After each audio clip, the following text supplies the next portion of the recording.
Hello, hello, hello, everybody. Are we live?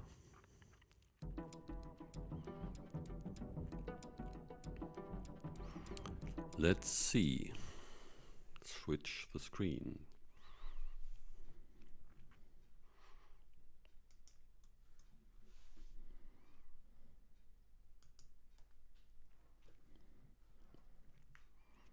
So. Yeah, we are live. Hello, everybody. Wonderful. This has worked.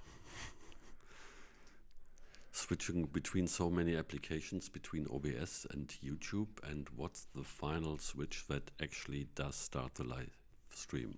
So hello, everybody. Welcome, welcome. Thanks for joining again today. Here's Mr. Thomas Fiedler. Hello, Thomas. How are you? Hello, fine, and you? I'm Happy also New Year. fine. Happy New Year. Happy 2025, everybody. Yes, indeed. With the NAMM show coming up next week and the situation in Los Angeles, it's a pretty special start of the year, and hopefully people are safe, and there will be a solution to these fires there and all the other fires that are going on in the world right now. So all the best for 2025 for us. And hopefully a lot of great music and a lot of great tools and workflows and processes and great ideas for music, and also great concepts for exciting Atmos productions. And that's why we're here today. Here are the first gents in the chat. Yeah, hello Eddie, hello Andreas, moin, Timo Beats, and Eddie says also happy 2025. Greetings from Art Cafe Records. Wonderful.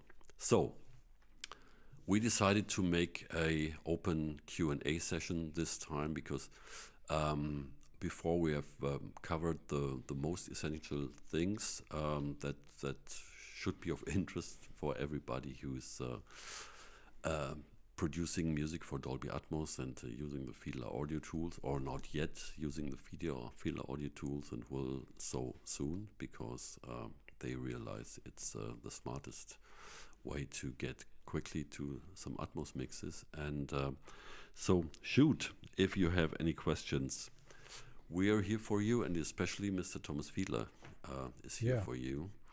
And if there are no questions yet, I might share a little thing that I've been thinking about, and I was making some research because you all know this. When you're listening to Apple Music with headphones and you compare the stereo mixes to the Atmos mixes that are out there, many Atmos mixes that are out there, you might miss some directness in some areas of the whole music program.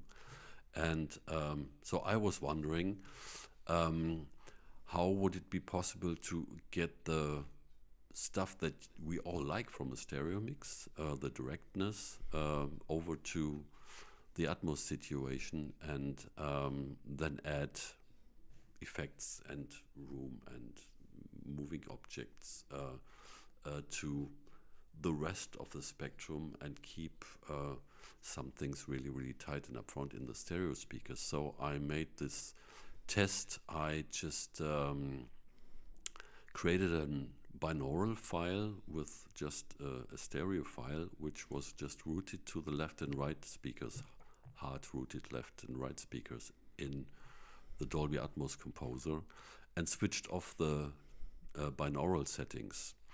And then I rendered it out and aligned it with the original stereo recording and switched the phase. And what could I say? I didn't expect that. It was a perfect null test. So for all of you thinking about how to position your signals, if you really switch off the binaural settings, which are ignored anyways by the encoders then afterwards, but if you want to focus on the binaural file, you can be sure it's exactly what the original signal was like, even if you put a complete mix in there. I found that really interesting, and I will try to play around with that, where I could keep the stereo mix left-right clean and just add some effects to the room, and then I will try to find out what that would bring when you play this back via stereo speakers and how that works with headphones. Thomas, do you have anything to say about that? Is this all bullshit, what I'm thinking, and it's a waste of time and energy, or could this be interesting? Well, I think experimenting is always good to check out what's possible. And in the end, it all depends on the music style. It always depends on what you're trying to achieve. So, well, of course, if anyone who knows about the 4 Dolby Atmos binaural settings for which you can basically set for each channel, knows that there's a setting off. And what you basically proved is that off is really off. So if you send something to left-right, to the left and right front speakers, on headphones, it will actually reach left and right like that. So it's hard panned. And it's good to know, so that when you really do want something on the extremes, then you can do that. But you also need to take into account that if you want to keep your mix compatible with speaker playback, you should know that what you hear in the extremes on headphones is in front of you, basically in the speakers mix. So maybe you do it. Maybe you want to do that for the side left and side right speakers, because they are the closest position to the extremes which you can experience on the headphones. But well, everything is up to testing. Try it out and see what comes out, and it all depends on the music style and what you actually want to try to achieve. But there are also other considerations. For example, I recently read somewhere that there's a good Atmos mix on Apple Music. I didn't check on other platforms, but I checked it on Atmos Music, on Apple Music. It is an album from 1989 from the Pixies, which is some kind of alternative rock. And someone said, I forgot where I read it, it is good Atmos. It's one of the few good Atmos mixes he knows on Apple Music. And I said, okay, let's have a listen. While this is not really my style of music, I had to admit, it worked quite well for this style of music.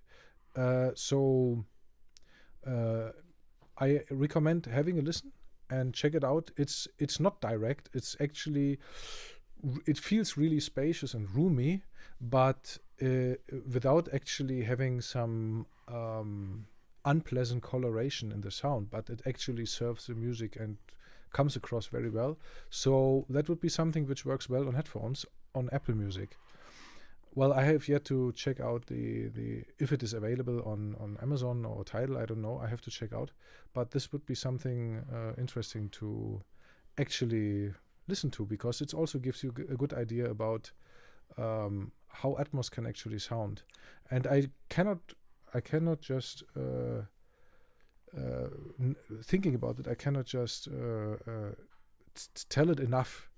Really prioritize headphone mixes, because this is what people really listen to in most cases when they listen to Atmos.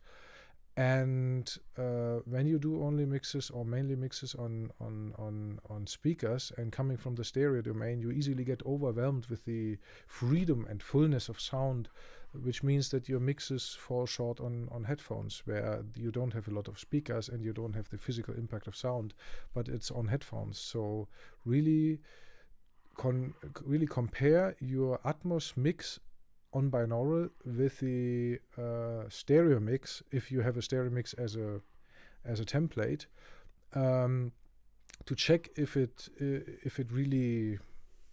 everything what should be there musically and mixing wise is still there, or attempt to make it better, to make it a better experience, because the tools are there, the possibilities are there, and it's just a matter of tweaking everything to really get the maximum out of it on headphones. Yeah, that's true. And maybe I can add, and I just heard that from Mr. Andrew Sheps while he was doing a workshop. The obvious thing, but sometimes you're so into the things and you forget that, because he said you're not forced to use all the speakers all the time for your mixes, and that was, I think, very, very good input from the creative side of things, because you can play with quieter parts and it's more upfront, and when it becomes more opulent, you can open up the other speakers and then go back again. All these things should be tried out as well, and I totally forgot, and I will really look into how this would help to create also an exciting mix. But we have some questions. We have some questions, yeah. We have some questions, and so Timo Beats is asking about bass. Well,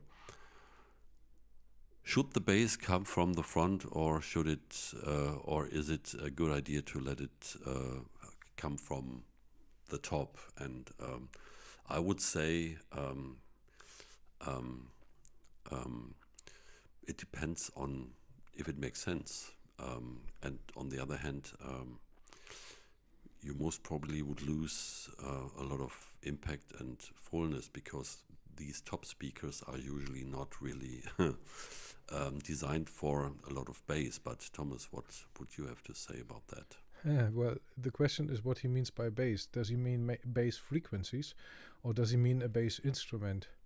Because if you were talking about an instrument, then things are different than when you just talk about frequencies. I mean, of course, as you say, usually most speaker systems are not, don't really have full-blown, full-range speakers in every direction. So if you talk about bass frequencies, you might always consider at least the lower end to put into the LFE channel, which is, well, somewhere in the room, and, well, low end anyway is not, it's in most cases not possible to localize. So you either hear the bass from everywhere, or you don't hear it, because the wavelength is so long that you cannot say, it's coming from there.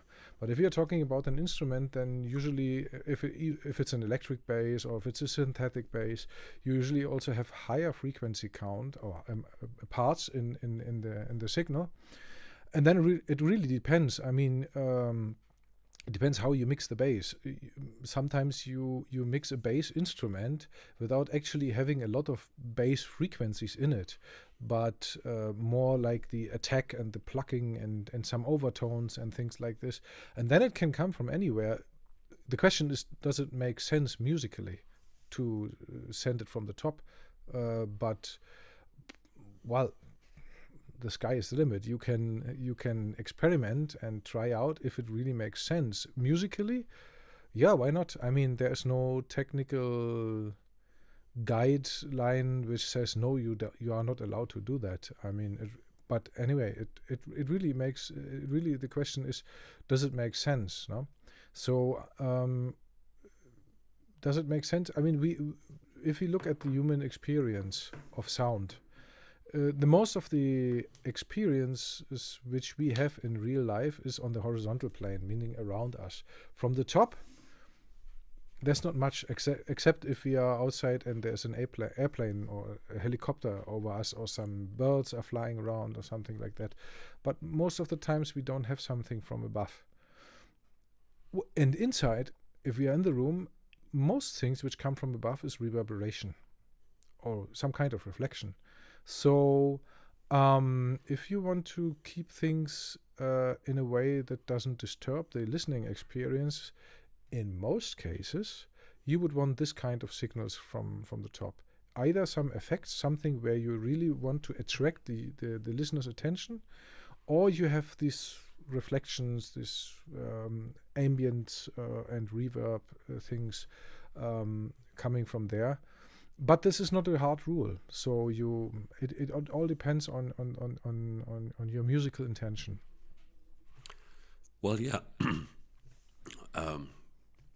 You said it. If you have some higher frequency in the bass, like a synthesizer sequence or some picked bass, and you split that, and well, maybe you start even with a picked high frequency part of a bass on the top speaker, and when a break happens and you open up the rest of the bass and put it into the sub and somewhere else, then this could be from the drama point of things would make sense. But yeah, so that's our take on this one. Here is again another question, hoping that that one was answered. So the difference, we had that already, the difference between an object and the bad channels. We talked about that. Maybe Thomas, you could quickly sum up again. Yeah. Well, if an object and a bad channel are in exactly the same direction, sonically there's no difference. But that's about it. I mean, the bad channel is static; it's just in one place and doesn't move throughout the entire mix, while an object can be moved around. And so, if you have something which is not exactly positioned in the place where one of the speakers is, where your bad channel is, then you most probably should use an object. And much more if you have if you have something which moves. Why? Because if you play an object back on speakers and you move it around, it will just be panned to the speakers according to its position. If you play it back on headphones, it will be one point source which moves continuously through your virtual space in the binauralizer, while if you pan a channel to a bed and the bed gets binauralized, then it moves between fixed positions in your binauralization. And well, you can use this artistically, but in most cases it just reduces the precision of your headphone experience.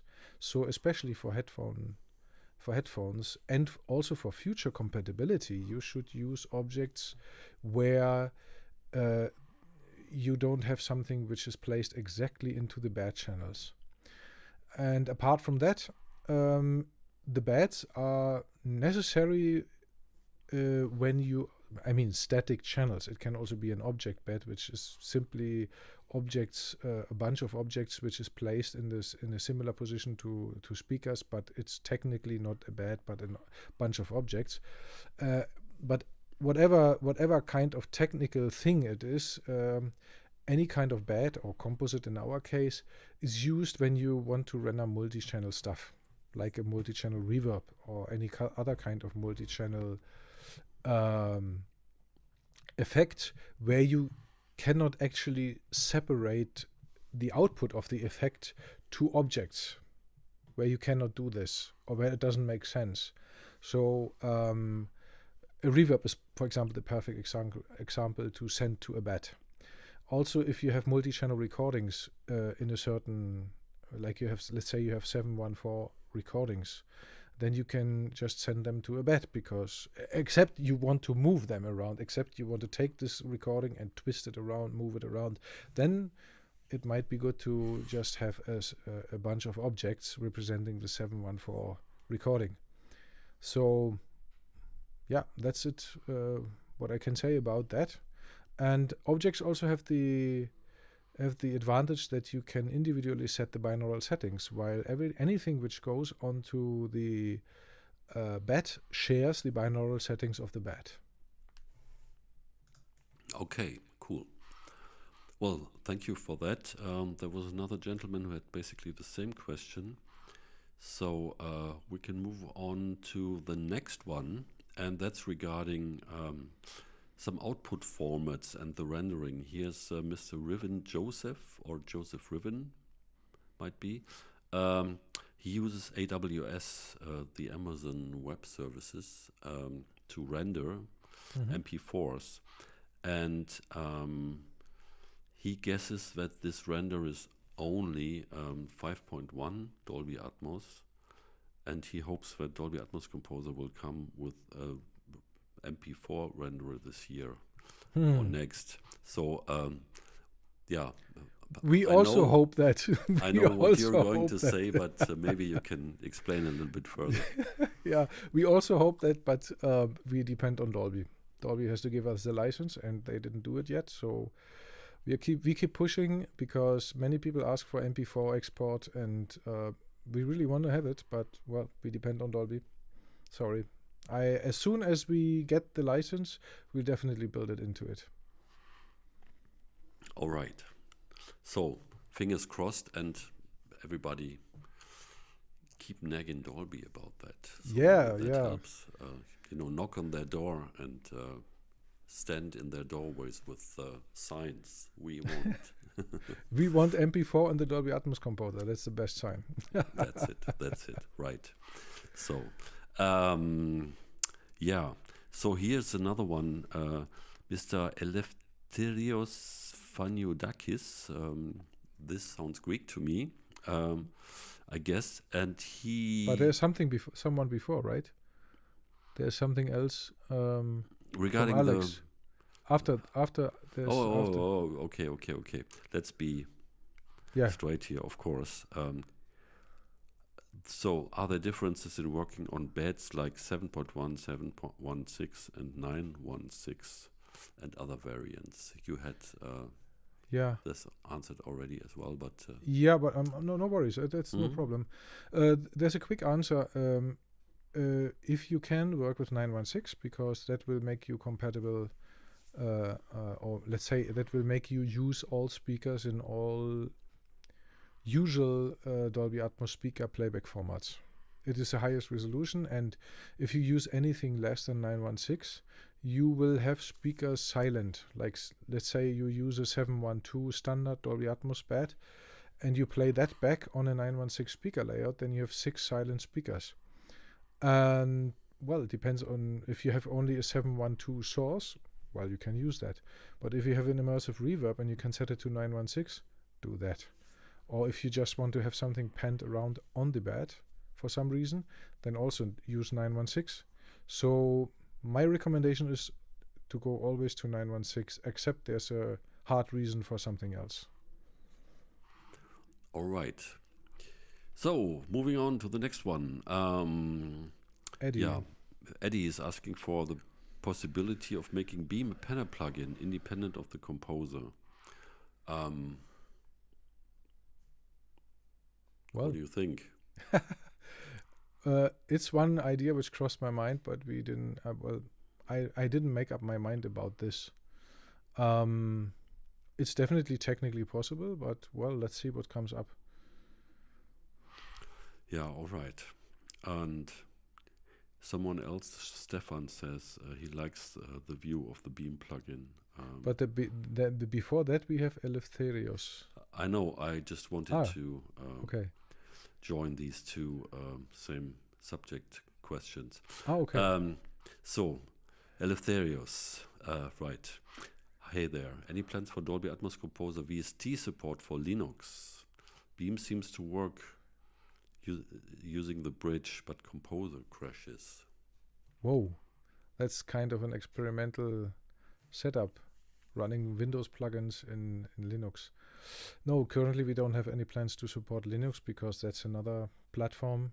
There's a lot of different Linux distributions, and it's basically a testing nightmare, and there are very few Linux users out there which would use Dolby Atmos. So sorry to say, but currently that's beyond our capabilities. Okay, yeah, because the bandwidth is the question, and also the the amount of installations of a platform, of course. we have to take into consideration. Well, yeah, then I think the beam thing is answered, and now a step-by-step process to configure the template. What do you mean by configuring the template? The template for your DAW, that you have, you know, all the Dolby Atmos settings and the beams and the composer set up as an open canvas so that you can just import some audio, or what do you mean? Please, if you could be a little bit more specific. So, and then Amnahe Nihas. Okay, forgive me. Is it a way to implement a VST AU host in the signal path to incorporate multi-channel plugins in DAW that are not compatible, like Ableton Live? Well, yeah, there is a way to do that. You might want to look up plugin wrappers. There's a special kind of plugins which can host plugins inside, like Cushview Element is one, or Meta plugin from DDMF. So you can basically host multi-channel plugins inside. So for example, if you use a Dolby Atmos composer and the beam, you can use any kind of Dolby Atmos, or let's say any kind of multi-channel reverb in Ableton Live. So you basically, on a channel where you want to have this multi-channel reverb, you should use Spacelab, by the way, but if you don't want to, if you want to use something else, you can just hook up for example, the Cushview element, then you put inside the multi-channel reverb, and then after that you put inside the multi-channel beam, and from inside that place the beam can send directly to the composer. So then you have your favorite multi-channel reverb, for example, inside the composer. Okay, so here's an interesting one. There's one before. A compatibility with the renderer in Reaper specifically, to see the position of all objects in a 3D box. Okay, this is the second time this question comes up here in this place. We are planning to implement such a kind of overview, because this seems to be a sought after feature. Many people ask for this, that they want to see all the objects like in the Dolby Atmos renderer, where all these bubbles and things fly around. They want to have object cinema. You will get it. No worries. All right. Very good. And it will look way better than in the Dolby Atmos renderer. Yeah, it would be then the Dolby Atmos engineers bedroom, where you can project the objects with a beamer and holograms. Instead of the artificial night sky. That would be really impressive, because when they show up, when they send signal, Timo again, which DAW do you think which DAWs are good for Dolby Atmos and which not? Well, that's difficult, but Thomas, please first. I have an opinion. With the Dolby Atmos composer, all DAWs are good for Dolby Atmos now. That's the point. But if there's one feature I can recommend which makes life easier, there's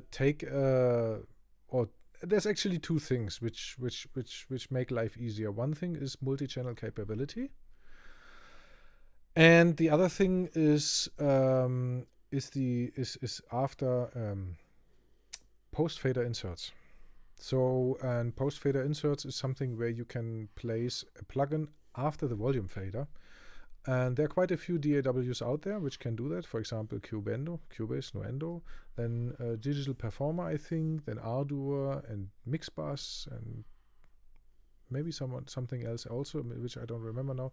But this is also helpful, but it's not really a hard requirement. You can also manage without it, but it makes things easier, especially if you have if you already have a stereo mix and you want to easily keep automation without creating too many additional buses and channels and stuff like this. But apart from that, well, as I said, any DAW, your favorite DAW is perfectly fine with the composer to produce full-fledged Dolby Atmos. Yeah, and it's just the way the DAWs are laid out and the way you are used to work with have some advantages or disadvantages. I cannot say anything about Bitwig, but for example, Ableton Live is fully capable of doing Dolby Atmos. Just how you deal with groups and stuff like that can become a little bit tedious. You have to really know what you've done there, otherwise it can be a little bit overwhelming. And the guys like Cubase, Logic, and the other ones are a little bit more easy to look at when you're working with buses and stuff like that. But in the end, it's a question of where you're getting around the best. And yeah, so Expient. Expient, right? That's pretty interesting. On OS X, working with an aggregate audio device and the speaker output assignment, I guess that's the thing. But I think the Atmos Composer in the output menu could take care of that. Is that correct, Thomas? How do I decide channel output configuration in OS X? Well, the point is the following: if you have the Dolby Atmos if you have it in a multi-channel track, the Dolby Atmos Composer, and you output back to the DAW without using the external output feature, then it's basically outputting according to the DAWs or according to the plugin format, better said. So each plugin format has a channel order depending on the plugin format specification. So VST3 and Audio Unit and AAX, they have different channel orders. That's the nightmare of channel orders in the channel-based domain. And so that is one thing, so that it is compatible with the track format of the DAW and with plugins coming after that. And the other option is when you use the external output to directly send to a sound card, then it is the channel order which you see in the when you select the speaker output. Let's say you select 714 or 916, then you see the channels from left to right, and that is exactly the channel order which is output. And if you choose to output a speaker layout and headphones, then the headphone channels just come right after the speaker. So for example, maximum would be 916 plus headphones. It would be a total of 18 channels. First comes the 916 layout, and then right after this on 17 and 18 are the headphones. Okay, cool. So happy users and customers, I find, amongst you guys. That's all, of course, great. So this one is interesting. That goes back to the stereo thing I was talking about at the beginning. Will there be an A/B reference track listen feature in order to compare current master project with the reference master file from Clap Cotton? Well, you can build this your own on your own, or maybe Thomas has some more advanced answer to this. Otherwise, I could show you a hack.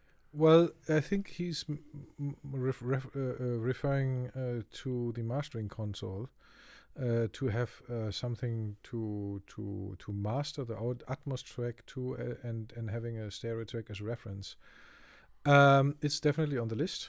Stay tuned. Okay, but if you have the Atmos Composer, which has also the mastering capabilities, and you can use gravitas with this and stuff like that, and if you want a stereo reference track, you can import this stereo reference track into your project and send it to insert a beam, make it an object and send it to left right, and switch off the binaural settings if you're working with headphones.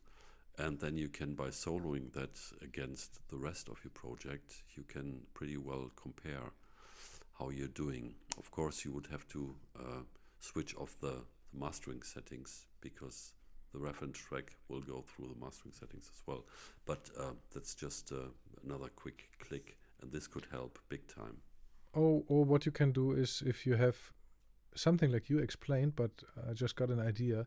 If you just have a very simple project, you have one stereo track, you have your master where the composer is on the stereo track, you have your stereo reference, one beam, and then you do the settings which Tom just explained, and in the composer then you load in the ADM file you want to master.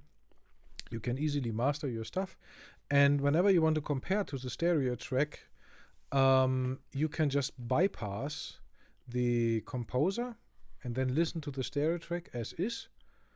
You don't forget about the beam. You don't even need the beam.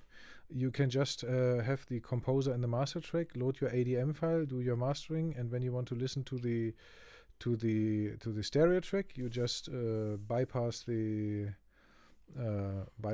composer, then audio from the stereo track goes through, and if you switch it on again, then you can listen to what you have just loaded as an ADM file. So in that way, it's not the same like if you really have it in one application or one plugin, but it comes quite close. So you can have a reference for mastering, because as Tom said, you can load ADM files and can do basically the same thing in the composer as you can do in the mastering console.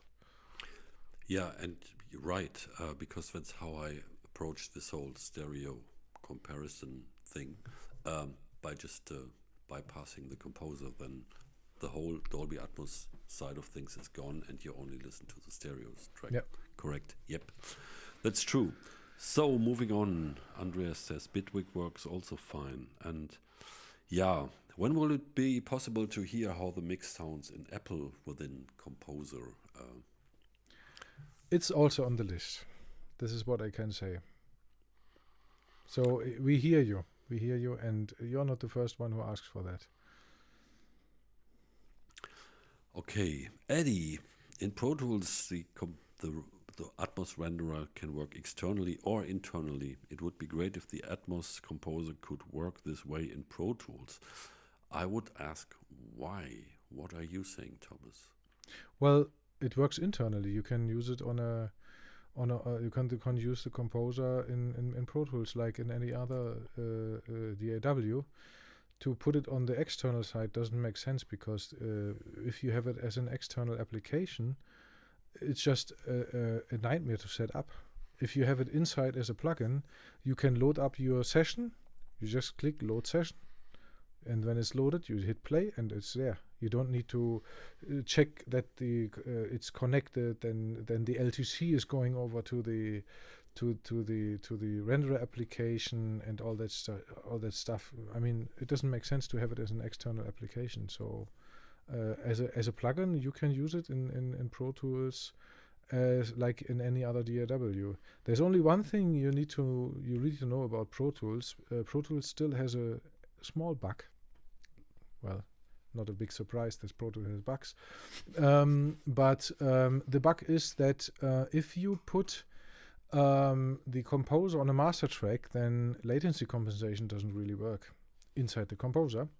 So if you want to have that automatically working, when we released the composer, it wasn't working at all, but we pushed Avid to actually do some fixes, but they didn't do a 100% fix, but just a partial fix. But anyway, now you can actually do it. You can have a full session with automatic latency compensation, so that wherever you have your beams or the Space Lab, when they arrive in Composer, the Composer will automatically compensate everything and everything will sound just in sync. The only thing you have to do is to use either an aux track or a mixing, a routing folder as your master track. You put there the composer, and everything else eventually goes to that aux track or routing folder, and then everything will be fine. But apart from that, if you adhere to that, you will have a perfectly fine mixing scenario in Pro Tools. Okay. So, Spain 5 mixed line. Yeah, measuring the loudness and the famous dangerous barrier, the -18 loves. Have you seen that? Yeah. What should where is it? Which measure, stereo or measure 5.1? I think the 5.1 is the one to go for. Yeah, 5.1 is the current standard. So when you want to adhere to distribute these rules, use 5.1 for measuring. Yeah. So, what sounds instruments usually go on top when mixing a song? Naxerino by Alex. Well, that's a creative question, and how far should we go answering this? I could go on for a very long time, so let's switch to Thomas immediately. Well, more technically and conceptually. Well, technically, there's nothing I can say about it because you can put anything on the top. Just as I said before, keep in mind how we human beings are used to listen to things in the real world. Most of things are happening on the horizontal plane, and only special things come from the top. But ambient stuff, for example, can easily come from the top just to make the experience fuller. So basically, that's really, as Tom said, a totally creative question. Think about how your music should work.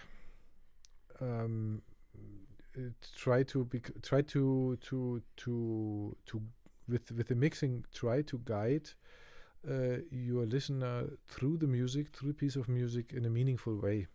So too many distracting elements, then the mind is just drawn here and there and then cannot fix on something. Music usually works when you can fix your mind on a certain element, like the singer usually is the one where there are vocals, or the solo when there's a break and the guitar starts to have a solo, then the focus is on the solo and stuff like this. Or if you go to a little more complex music like jazz, then you have this answer and this question and answer, this back and forth between different instruments. This should come through very, very nicely. So you need to, in your mixing, you basically decide how the music is communicated to the listener. So think about it musically, and start from the music and then make your mixing decisions. It's basically the same process as you would do in stereo. You just have more space, but you don't need to think, what will I do with the space? Just think about what does your music need, and then do that. And then you will naturally find where you want to put things and how you want to how you want things to sound. And also, you might want to think about live performances. Whenever you think about, okay, how can I fill the space in a meaningful way, then think about how you would want to experience the music if the group or if the artist is just playing in front of you. So it doesn't have to really mimic a concert, but just think in a way, how would I want to experience the music with all my senses, with everything which I have, and then experiment, and find out what suits your best, what suits your music best. And the experimenting is actually the way to really find new stuff, to find new ways of expressing. what your music actually wants to communicate. Yeah, I can copy that completely. And then also maybe think of the listener, the potential listener, which is also you, afterwards when it's done, and what you would like to hear if you close your eyes and you sit there with your headphones. If sometimes, I don't know, the backing singers come from the top suddenly and then go here, or the voice is enhanced by what you basically shouldn't do. Some say it's forbidden to put the vocals in more than one speaker or so.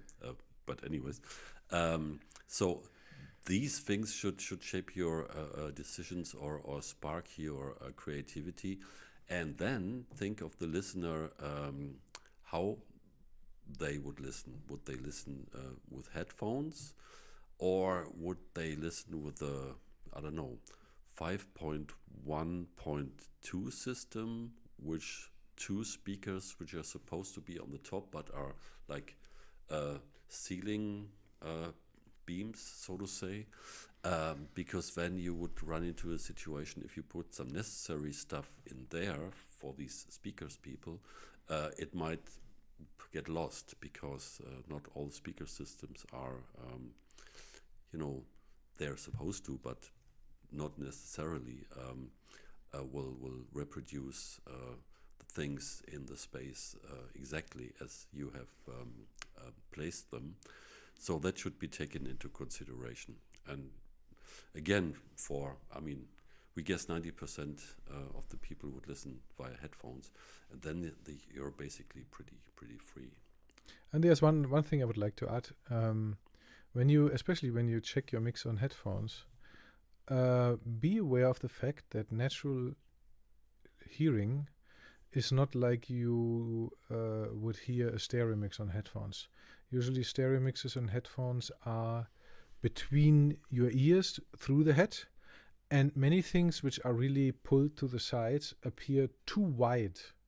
So you might experience a doubled guitar where there's one guitar track on the left and the other guitar track which plays the same but pen to the right hard.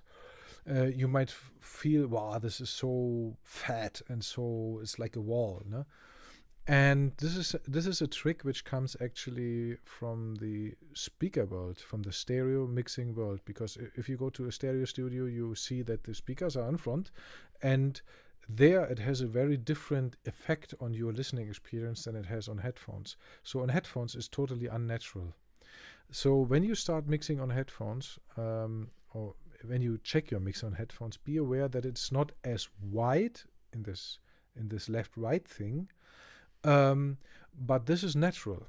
This is normal, because whenever we hear something in real life, such wideness cannot be achieved with real things around you. Even if you would only use the left side and right side speakers to play back your entire mix, you wouldn't get as wide as you would get on headphones.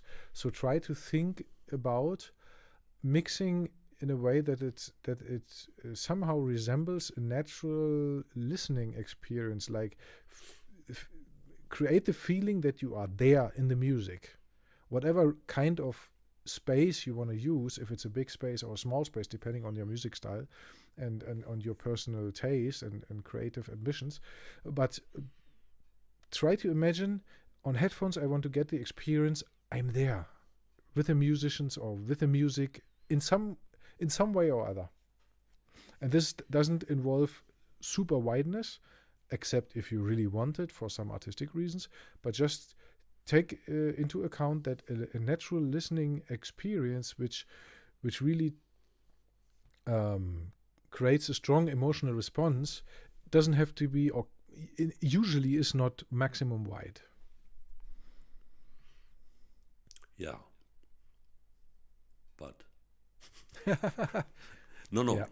I totally agree. But there's also another concept, because especially in the Atmos world, a lot of people speak about this natural way of hearing, how you're listening to things that because everything that you hear happens in space and has a position and distance and stuff like that. But I think we are also completely beyond that in some ways, because since the first electronic instrument was plugged into a mixing board, the whole thing of the distance just became a concept you go for or you ignore.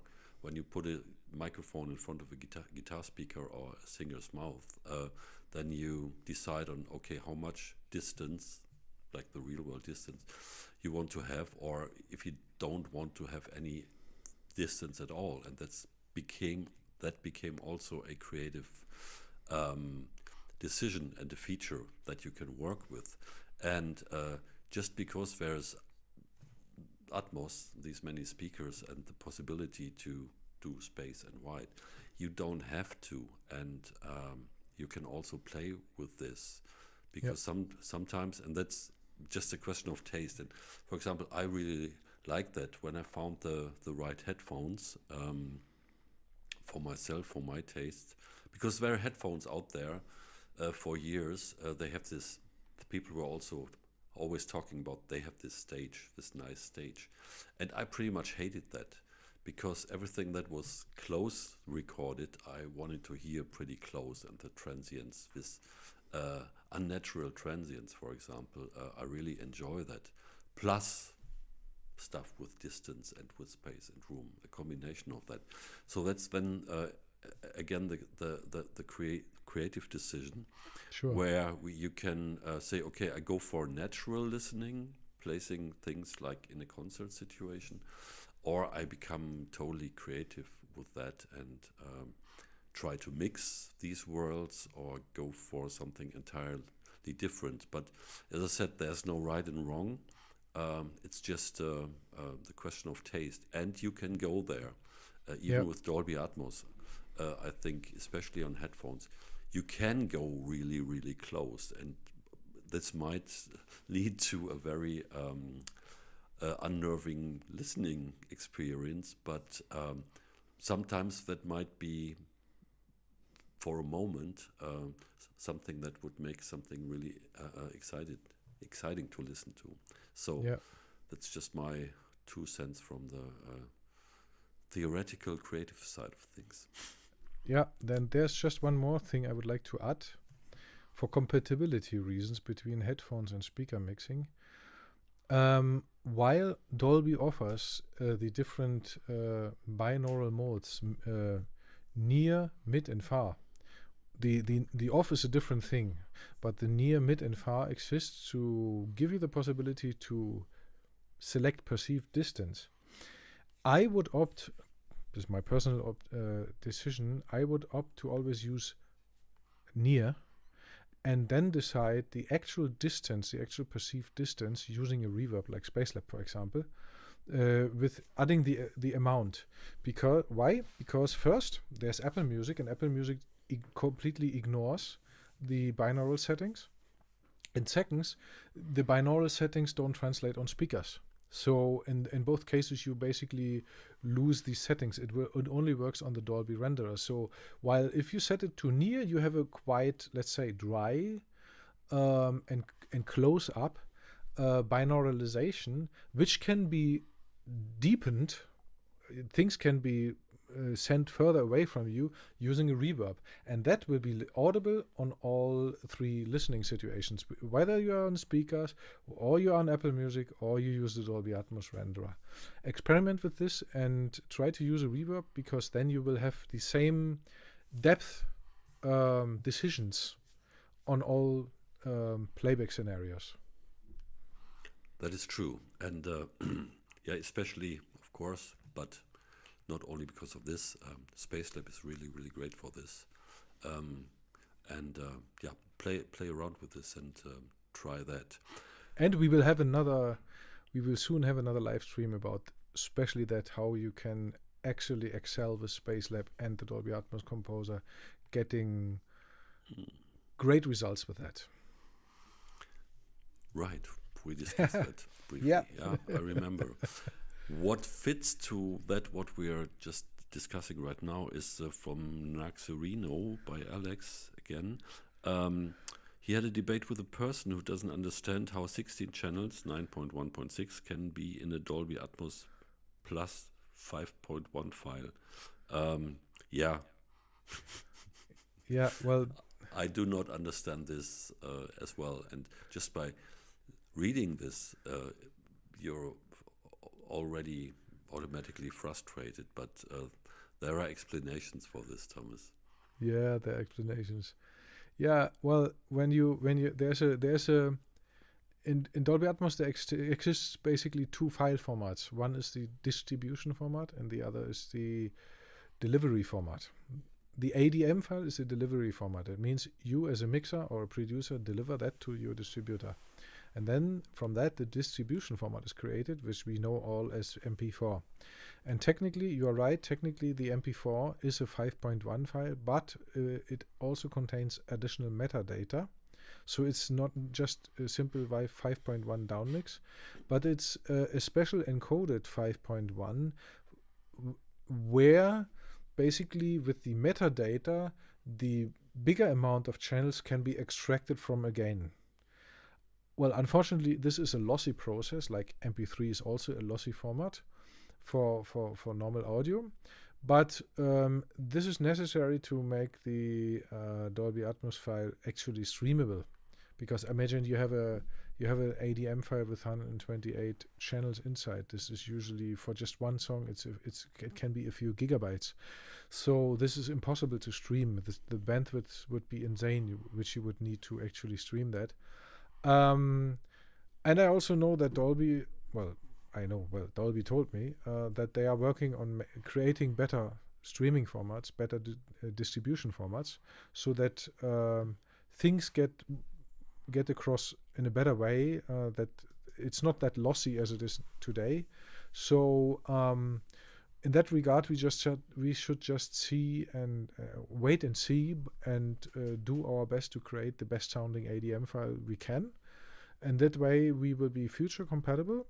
And whenever a better distribution format comes along, and our ADM gets encoded in that new distribution format, we will automatically sound closer to our real mixing intentions.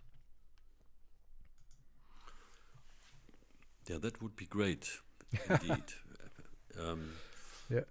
Because, I mean, most probably you all have made the comparison when you do render a binaural file out of the composer, and you compare it to what you get from the streamers then, or if you compare it to the MP4, there's quite a difference, and it's really sad that the binaural file basically is, how would we say, it's good for nothing.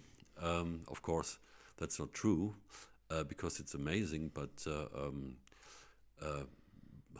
bringing it to the listeners, to the audience, to the customers, it's just not possible, at least not via streaming. Yeah, I had it when I had a talk with Dolby. I told them, why don't you make it in such a way that whenever a listener on headphones doesn't have head tracking, you, instead of streaming the Atmos file, you stream the direct binaural track, because that would be maximum quality. But well, things are slow in that world.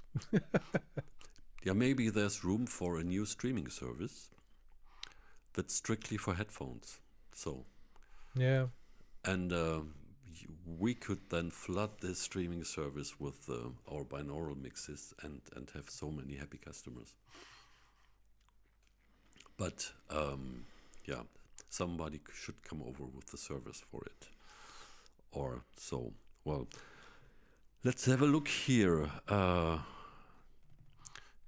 there a different way to experience from the door or just normal in the door?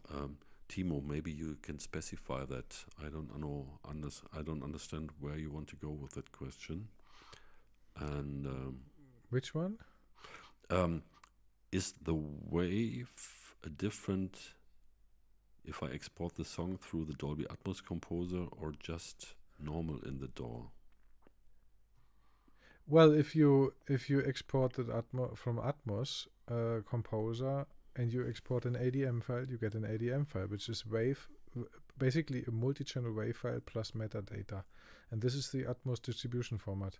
So if you want to distribute, this is what you need. Anything else you can use for personal listening, for getting it to, if you work with artists, for getting it to the artists to listen to your mix. If they don't have an Atmos playback system or something like that, you can export binaural for headphones or some kind of multi-channel if they have a way to listen on a speaker system. So that's it. So, but the distribution form, well, the delivery format is ADM. So, and that is what you want. And this is written by the Dolby Atmos composer and during the export process. We have a nice tutorial about exporting. If you use offline export and let your DAW also write something out, you can basically ditch that because the actual export is written by the composer. Yeah. So, Andreas, hey, is there a list of distributors, aggregators who are supporting and accepting ADM files? I only found one, you say. It would be great if you could mention who you found, which one that is, and I can say, well, I think more and more DSPs, digital service providers, accept ADM. Some charge extra for that, and there's one service. These are friends from Sweden, and maybe I can do a shout out to them. It's called labelcaster.com, and they accept ADMs or your normal stereo masters, no questions asked. And I tried that, and it works really flawlessly. Andreas said Lander. Lander, okay. Okay, that's good to know because I didn't know that. Andreas, do they charge extra for Atmos upload, or is it just a part of the normal subscription model? And there's another question. Oh yeah, the binaural file could be uploaded to any platform. Just add it in the name so that listeners know what to expect. Possible?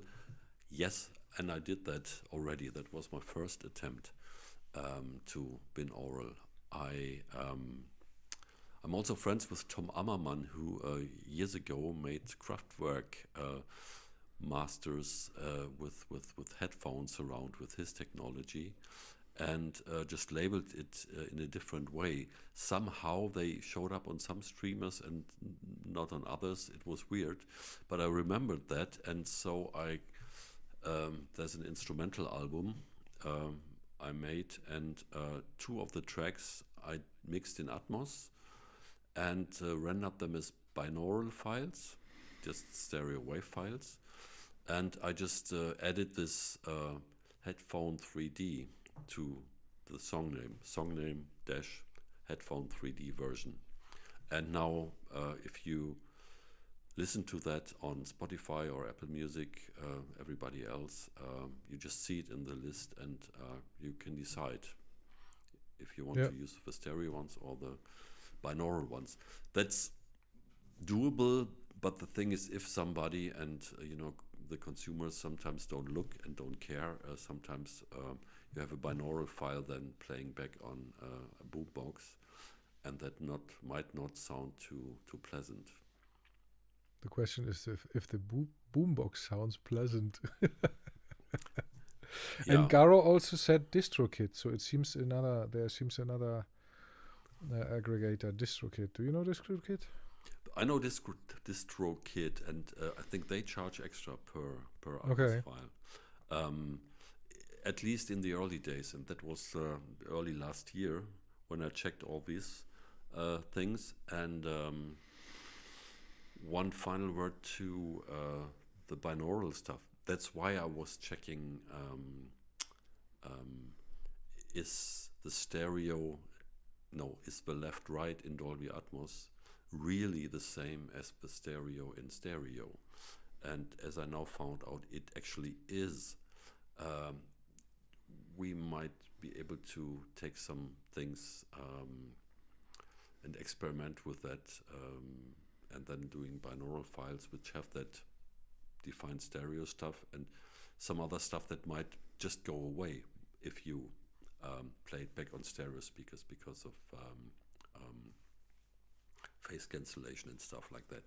But more about that, if of interest, later, because I haven't really played around with that too much, if not at all, to be honest.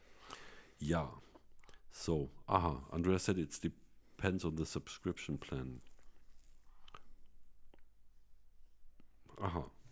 No extra costs. Yeah. So, are you guys happy? And if you're interested, or if you want to, just share with us a little bit what you're doing and what kind of projects you're doing with Dolby Atmos, and if you have already some experiences with how they came out then on the various streamers and how they work on speakers. That's also pretty interesting for us, I guess. Songs and movies that you consider mixed in Atmos. Well, yeah. The info call out to the group. Share also with us if you find something that really works well, what you think works great. Good examples and bad examples. As Thomas said before, the Pixies album, I never thought about that, but I will check it out definitely later tonight. And here's Eddie. Manipulating three-dimensional objects in Dolby Atmos Composer is far superior to manipulating objects in DAWs. Nuendo comes very close. Who knows, maybe there's one day an object will be able to be exported into the DAW. Well,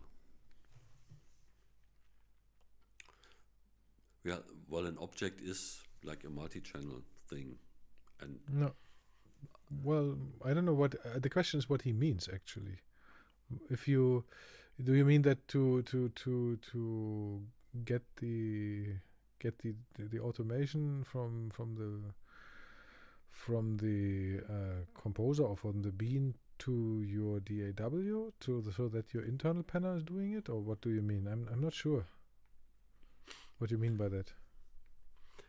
Because if you have just one object and render this out as an ADM file, you can import that as an object into Nuendo or Logic or the other multi-channel DAWs, and then even manipulate the position and where it is actually in the new mix as an object. But that's quite tedious, and you create a lot of track data, of course. Yeah, but you could do that. Yeah. Right. Just turned in my first. No, did I skip one? Jerry is the next one, I think. Gero. I currently write a track for Dolby Atmos first. It's my way to get into it. Very good. You're happy. That's great. Last week I tried around with Beats and Dolby Atmos. It's so fun. Just turned my first Atmos mix in. Waiting to see it's accepted. I checked the loudness using... Okay. The true peak was below -1. Is that correct? I guess so. True peak is allowed to be maximum 0. You know that better, Thomas. Yeah, I mean, it depends. You have to look up the distributor's rules, but generally -1 is okay. You shouldn't be higher than that.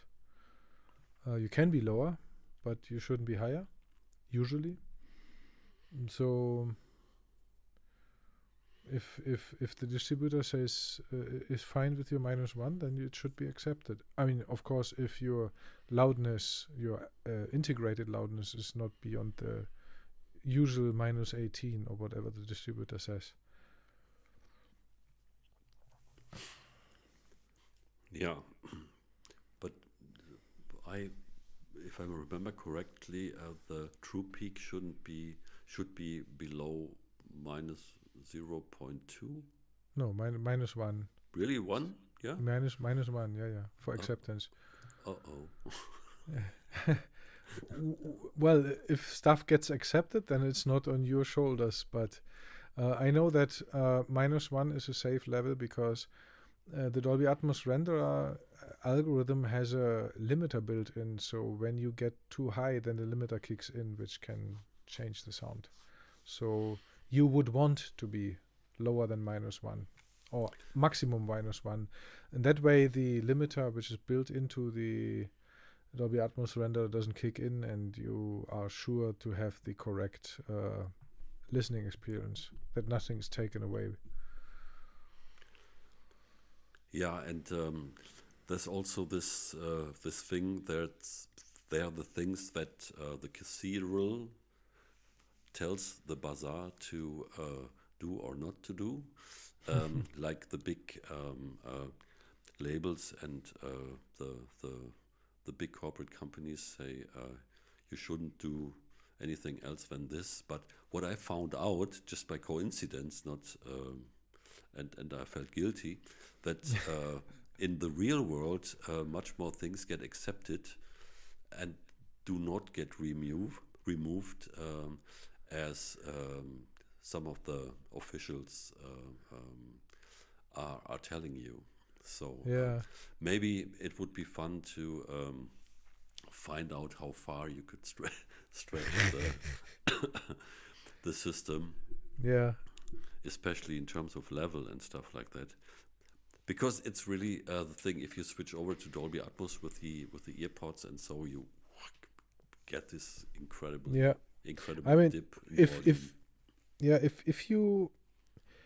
If you try this out, you should also check what level comes out after it's been accepted, because I know that Apple Music has something automatic going on in the back end to level all songs as equal as they can. So if you, for example, deliver something with a true peak of -3 and an integrated loudness of -20, that would mean that you have 2 dBs. You could possibly go up. And I'm not sure, but I think in that case, Apple just raises automatically these 2 dB to make it as equal as possible to all the other songs. So it depends on, I don't know what happens if you are too loud and they accept it, and maybe it gets lowered in volume. I mean, actually it's a good thing, because we are not, with that we leave the domain of loudness wars, because they are loudness equalized, not level equalized. In the stereo days, your hard brick wall was a level, not a loudness, and it's a different thing. So you can crank up your loudness towards the level and deliver something with -4 dB or with 4 dB of dynamic range, which is basically close to white noise. But well, yeah. So actually, this loudness thing is a good thing, to get also music which is more dynamic across to the listener. Yeah, and then hopefully we leave the domain of loudness more, and music gets more dynamic again. Yeah, and it's pretty interesting.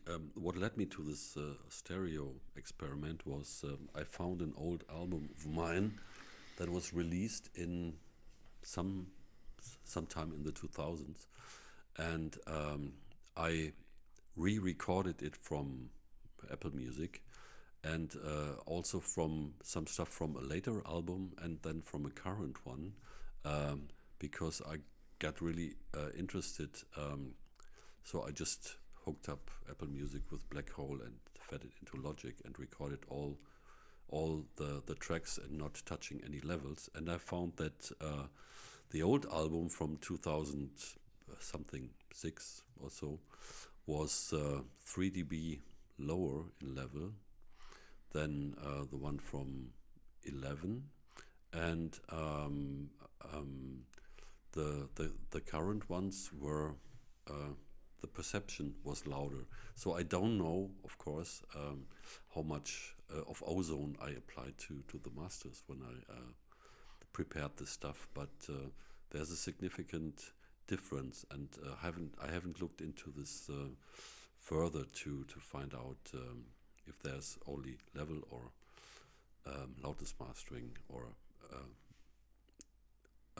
adjustment happening as well.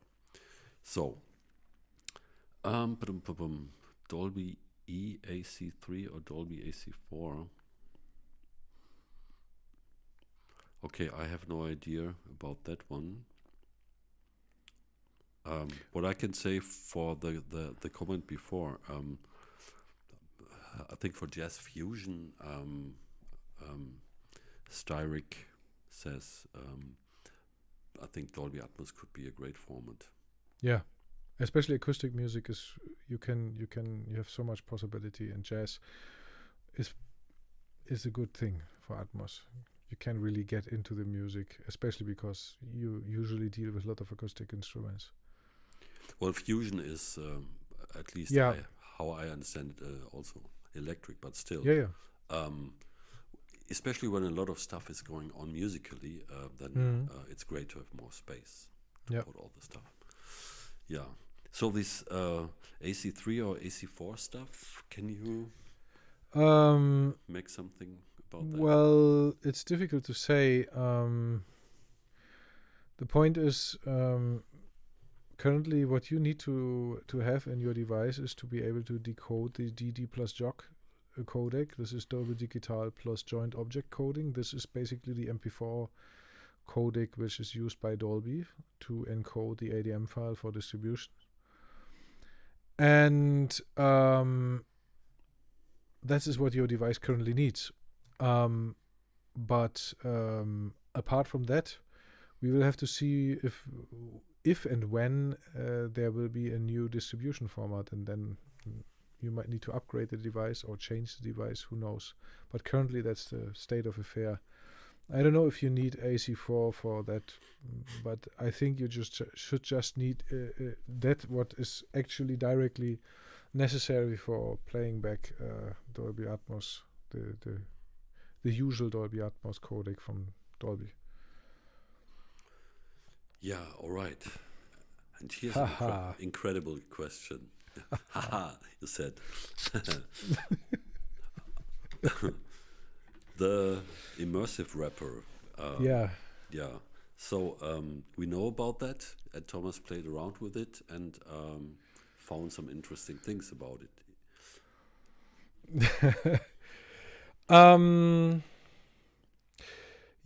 They recently released the immersive wrapper.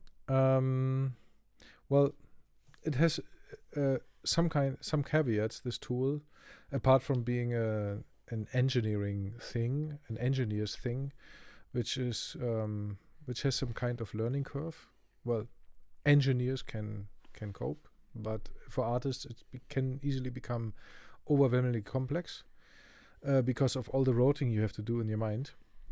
And compared to the gravitas in the master channel, it's just like, well, in the master channel of the Dolby Atmos composer, you just hook up the gravitas and bam, you have your compressor for the whole Atmos mix, or parts of it if you want. And to answer your question, if we plan on building other tools, we will have something which will come up very soon, which will blow your mind. And until now, I cannot say anything more, but you will see. And that will give you a lot of more possibilities to actually do things in the Atmos world. So gravitas was just the first step, and there will be coming more stuff coming out. Yeah, for sure. Stay tuned, to people. And by the way, speaking of stuff being available, today we just sent out a press release, and that's a good point maybe to inject this. Now multi-seat licenses are available for all the Fiedler audio products, and also there are education deals possible. So the multi-seats, the pricing depends on the amount of seats, and for the education deals, you just should reach out, and then you will get basically an offer that fits to your situation. Yeah, I mean, just check out our homepage. There you'll find all the details about this for both things, for multi-seat licenses and for educational licenses. Educational institutions can combine educational discount plus multi-seat, so there's a great opportunity for universities and SAE and schools and whatnot to really get a bunch of licenses for very well discounted price. Yeah, and speaking of, should we share what's planned for the weekend already? What do you mean? What season it is? Oh, yeah. I mean, we can just say that soon a new sale will come up. So stay tuned. The news will get out very soon. And one more thing I want to say about the immersive wrapper, because it came up. The immersive wrapper has a latency of 2048 samples. This is due to the concept of how it works. And if you don't crank up the look ahead in gravitas, gravitas in the composer is basically zero latency. So that will work also for recording and live, and the immersive wrapper will not be able to do that because of the concept, because it needs to buffer audio to synchronize somehow different channels, apart from a certain conceptual bugs, where you can get the internal sidechain out of sync.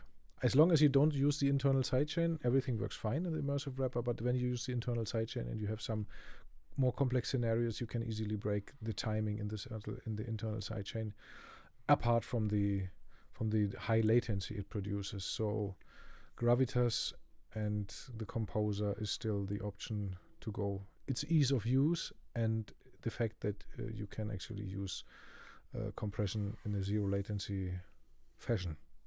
And of course we will also, it's all on our list, the Dolby Atmos composer will get low latency Atmos, where it can go to down to 64 samples for the whole processing. So that will be really great for tracking and for live performances through the Dolby Atmos composer.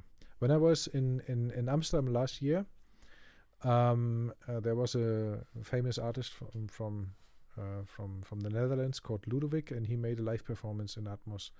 It was really great. This was a really huge 916 speaker layout, and yeah, I can just say, if you really hear something like that in live in a big venue, it's amazing.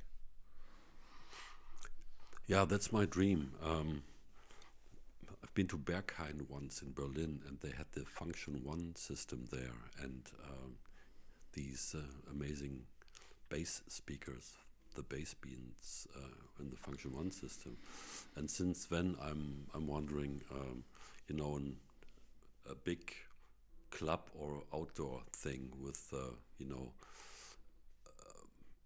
real solid PA with an Atmos setup, and live performances and creative DJing there would be really, really a cool experience. But so far I haven't had an experience like this, so that's something maybe people should get together for to maybe come up with a system like this. I mean, the Dolby guys should do it actually. Rent a 9.1.6 PA system for a big room or an outdoor event, and then really go for it. That would be something. That would most probably do a lot of stuff for the format. Probably. If you can excite a big group of people. Yeah. Who would have a communal experience with music and immersive music. Okay. Yeah. So how are we doing, gentlemen? I can even make Atmos mix within the Akai MPC. Yes. Also, I had one guy doing Atmos. No, not one guy. Not just one guy. Michael G. Wagner. He made a whole video about doing Atmos with a composer inside Native Instruments Machine. So that was something not so usual, but well, anywhere where the plugin runs, you can do it. Cool. Yeah, well, I have the impression that we could get close to wrapping it up for today. Yeah, our viewers run out of questions. Yeah. So then I would say thank you so much for joining us, and thank you for all your questions, because it also is important to us, because then we know where we are at and what the things are that really are important for you guys, the customers, the audience. And yeah, we will continue to do our live streams bi-weekly. Not the next one, because I will be over at NAMM, and we will skip that one. And we will be also happy if you have questions in between, just send them over, because we can plan them for the next live stream then. And otherwise, it's always great to have you with us in real time, of course. It's an entire different experience. And yeah, maybe we will have something in this year at an event where we can meet you in person even, but we'll see. Yeah, and if you have some questions which didn't get answered now, just put them in the comments and we will try to answer them there. Cool. And if you are interested in, I don't know, mix walkthroughs or stuff like that, also let us know, because we can do workshops like this as well. Yeah. Yeah. Okay. Dolby Atmos, great technology. Come to Super Booth. Ha, yeah, in Berlin. Well, I might be going. For Mr. Fiedler, it's not that much of a far reach as well. Yeah, possibly. And we'll see. We can keep discussing that, and maybe it makes sense to make a, I don't know, if it's just a user meeting without fancy tech or so, that would be also cool. Well, we can bring fancy headphones. We can bring fancy headphones. Yeah, we maybe could partner with a headphone company, and Yeah. we could have a headphone session. Yeah. We should look into this, of course. Yeah. Silent disco with Dolby Atmos and Yeah. And Fiedler audio. Yeah, it's possible. It's neighbor compatible. It's neighbor compatible, and we just need to find a company who have wireless headphones that have good frequency response. So Yeah. otherwise it's not fun. All right. Thank you, guys. Take care. Thank you, Thomas, for taking the time. My pleasure. And we'll see you in a couple of weeks. Maybe I will post some stuff from them on our social media channels. We'll stay in touch. Take care. Sure. Bye-bye. Bye.